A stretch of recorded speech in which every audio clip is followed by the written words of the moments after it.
You're listening to the Productive Therapist Podcast, the world's greatest and most brilliant resource for busy therapists who'd rather be laying on a beach in Hawaii. Every week we share helpful tips on where to put what, how to do this, that, and the other, and the best way to get your ducks in a row. And now here's your host, licensed therapist, head nerd, and productivity Yoda, Uriah Guilford.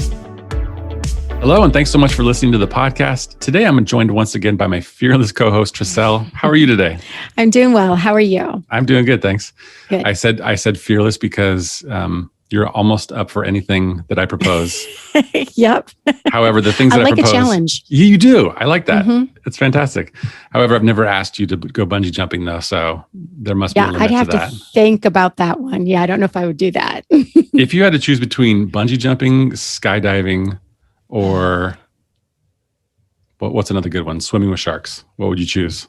Am I protected in a cage if I'm swimming with sharks? Mm-hmm. Maybe swimming with sharks, I think. Might be the least. Yeah. Oh my goodness. Okay. Yeah. What about you? None of the above, I guess. No. I didn't know that was an option. Yeah. Bungee jumping and skydiving scare me intensely, but then sharks, that's more pure danger. So yeah, that's true. Yeah. But I'd probably go with bungee jumping, honestly, because it seems like you don't hear about people actually dying from that. That's true. So, that is true. Hopefully that would be the safest. I don't know. Maybe. I like it.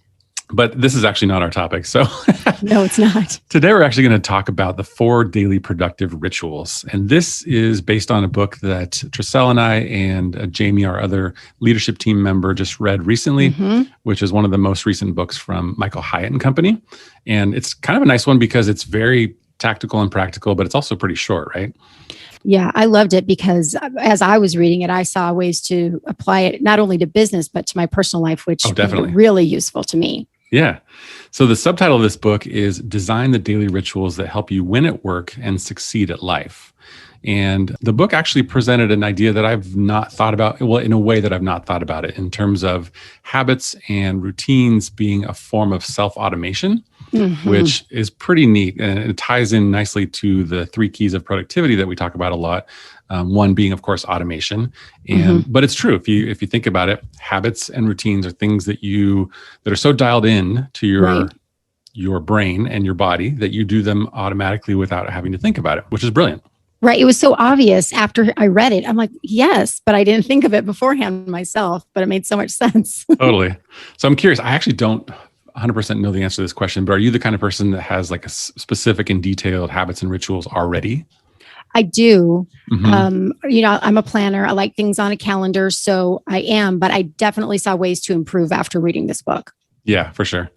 I'd say I'm somewhere in between. People might think I'm more of a productivity robot than anything, but I'm really not. Like I have certain things that I always do that I'm kind of, for lack of a better word, religious about. Right. And then other times I just like to break all those structures. Like Michael Hyatt seems to be, and everything that I've read from him seems to be one of the most ritual-oriented and habit-oriented people. Like I bought his planner one time and it was just so much like so much of a system that I was like, I can't do this.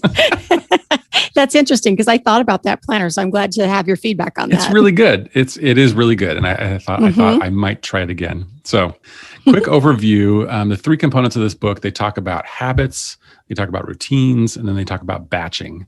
And today we're really going to focus on the 4 routines that the book breaks down. And here's an interesting thing that I never thought about before, but everybody, myself included, and of course you, Trisselle, we all have routines already that we do. Right. Whether you know it or not, whether you're intentional about it or not. So stick around to the end of the episode. I'll give you a tip on how to assess your current routines. So we'll get to that. But we already do. We do things automatically every single day, right? Absolutely. Yes. Yeah. Like one of my most unproductive routines that I've been able to break the habit of, well, I guess it's more of a habit than a routine, is, checking my phone first thing in the morning. Right. And so that's a hard one, but I was able to change that, specifically checking email. So the one I changed, and a lot of it came from this book, is having a deadline where I stop looking at my phone at night. So it's not the last thing I do before I get to bed. Right. So just to break them down real quick, and we'll go into each one of these with a little bit of detail. So the 4 daily rituals are, and I'll put them in order that they happen. So morning ritual, your work startup ritual, your work shutdown ritual, and then your evening ritual. Those are the 4 in the order as they come. But before we jump into all those, I'm going to take a quick pause and hand the mic to our podcast producer, Lucy, to tell you about the Productive Therapist Insider Program. Do you want to get more organized, be more productive, and learn to delegate like a pro? If so, the Productive Therapist Insider Program can help. It's a monthly membership that includes full access to our online course library, an exclusive print newsletter, personalized support, and coaching. The program will help you get more done so you can have more fun. As a listener of this podcast, you can get the first month for just $1 by using the coupon code PODCAST. Visit productivetherapist.com/insider to learn more. Thanks, Lucy. Now we're going to talk about the 4 daily rituals. Okay, so the first one is the morning ritual. And everybody has one of these. Like we said before, it might be productive and helpful. It might not be. But there's a couple things that I always do in the morning. One is make tea. And that's actually my main morning ritual, aside from the usual stuff that you do in the morning. But the first 60 to 90 minutes of your day are actually very important, and they set you up either for being on track or being off track. Right. Yep. I would agree with that 100%. Yeah. One of my favorite podcasts is Tim Ferriss, the Tim Ferriss Show. And his whole kind of thing is breaking down the habits and routines of high performers. And so he always asks people, what do you do in the first 60 to 90 minutes of the day? And interestingly, some people are very specific about their routines, whether it's meditation or, all kinds of different specific things. And then other people who are actually very productive and successful are much less. Is routinized a word? Routinized? I think it is. Yes. Yeah. But in any case, I think if you can apply some intention to your morning routine, whether it's super structured and rigid or not, that's going to help set you up for a really, really good day, right?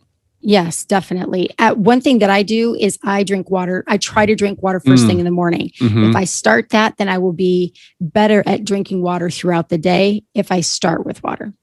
Nice. Before my tea, then I have my tea. Yeah, that's good. Actually, maybe I'll do a podcast episode on this at some point, but for 2019, for the majority of the year, I did the Miracle Morning.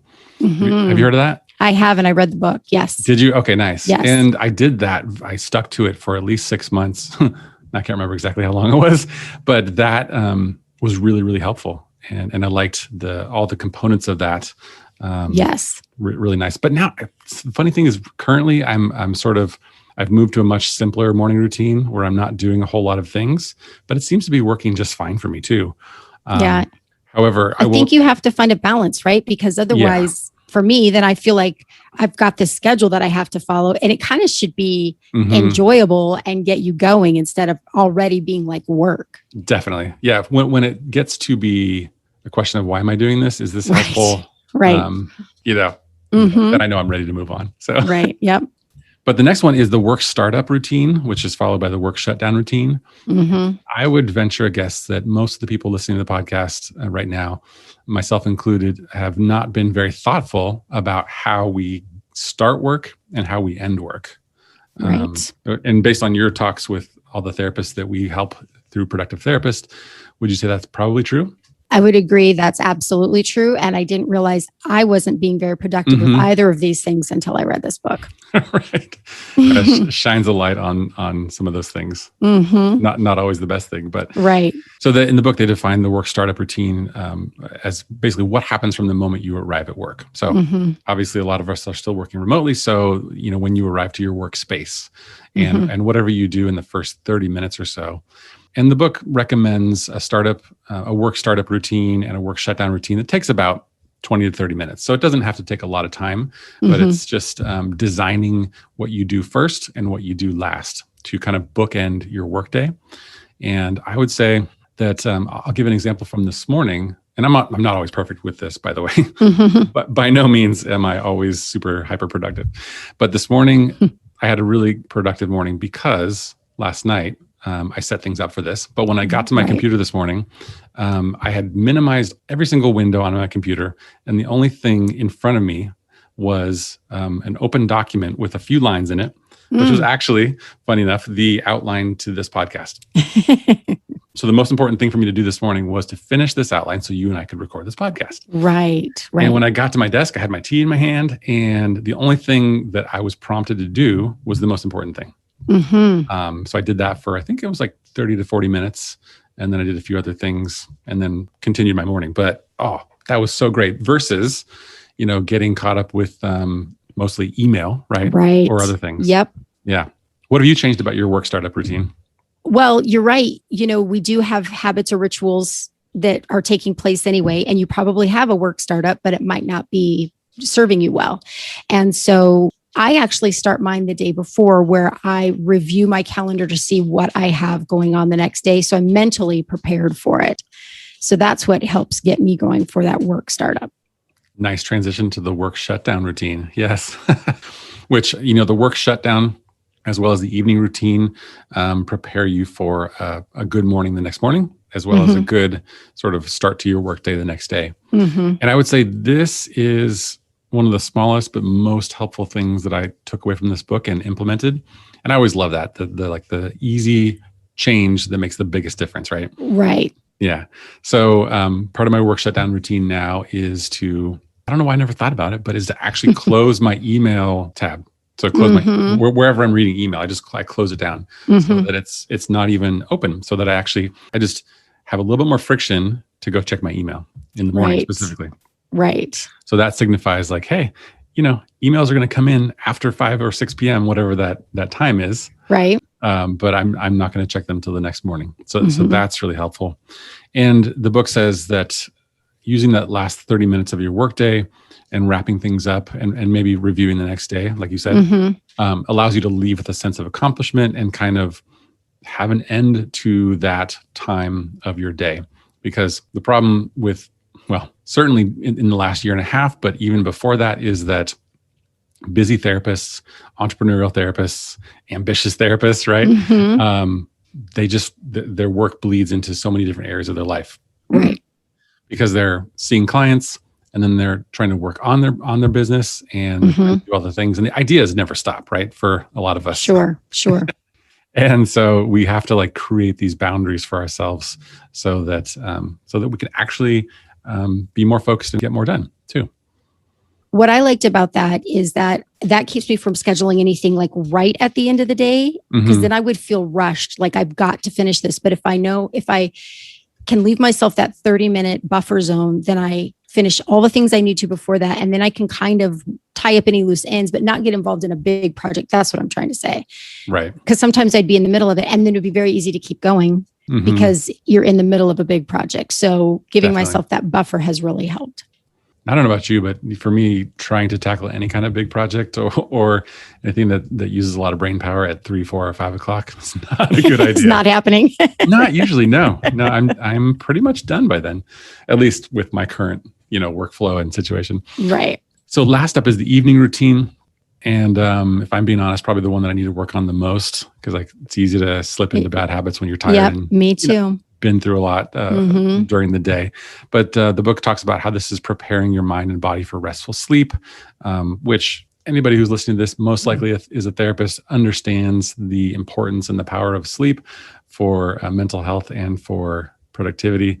But nevertheless, we all, most of us, ignore that. At some point, I'm going to actually move my phone and my devices away from my bed and then maybe out of the room. But I don't know. It's so hard to do.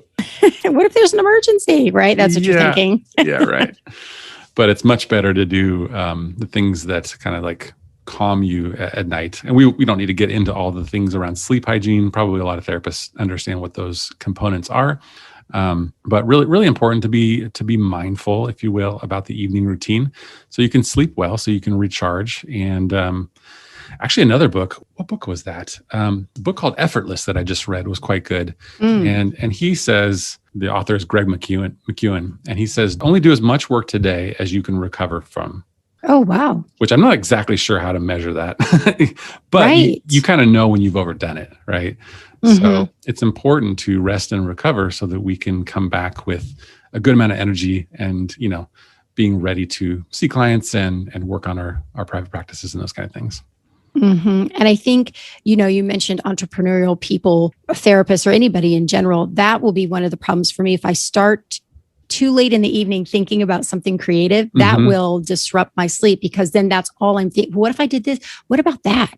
Right. And then my mind just will not shut off. And the next thing I know, it's 2:00 in the morning.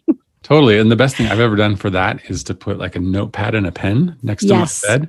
Yes. I want to document those things, and I usually do that digitally. But if I take away, if I stop looking at my phone, basically, then I can write ideas down on the paper, and then they won't hopefully stay in my brain, and I can revisit them. Yeah, that's a great idea. Yeah. So just to recap, those are the 4 daily rituals that are important. You're already doing them, but you could be doing them better. Yep. So the morning ritual, the work startup ritual, work shutdown, and evening.